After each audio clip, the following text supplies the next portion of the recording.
As God's soldiers, we don't surrender or give in to the demands of the devil. We don't capitulate. We're not moved by the demands of any adversary. We also do not change our minds about our resolve based upon the pressure the enemy puts on us. Once our course of action is ordered, we carry out those orders without hesitation or renegotiation. God's soldiers hold to a code, a standard. That standard is the only thing that moves us is God's orders. Our only allegiance is to our King.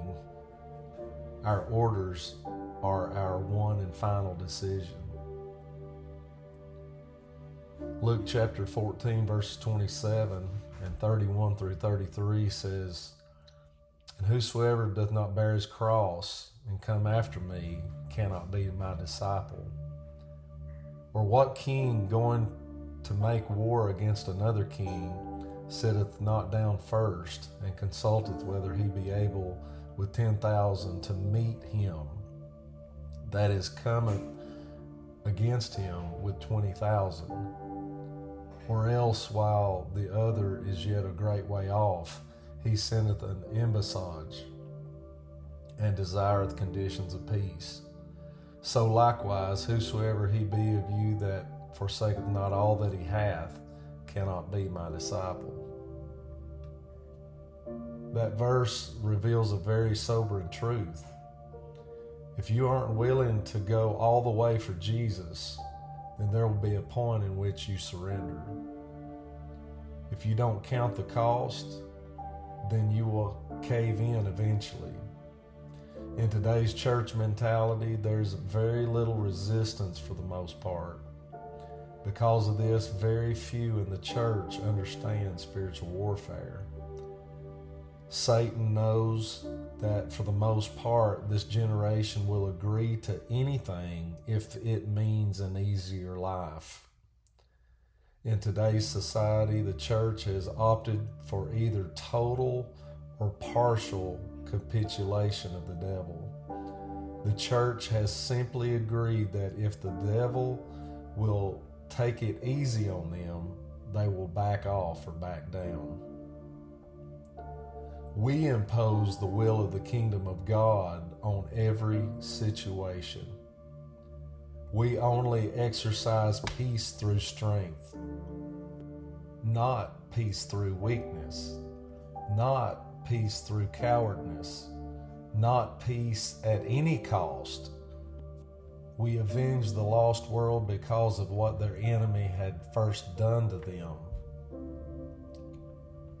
Today, you must come to a place where your resolve to fight rests upon a few things. The only way peace is accepted is when the devil surrenders the fight. The only negotiation for conditions of peace to be agreed upon is when the devil caves to God's will. Until then, keep pushing against the devil. Continue to resist him at every turn. James chapter 4 and verse 7 says, "Submit yourselves therefore unto God, resist the devil, and he will flee from you."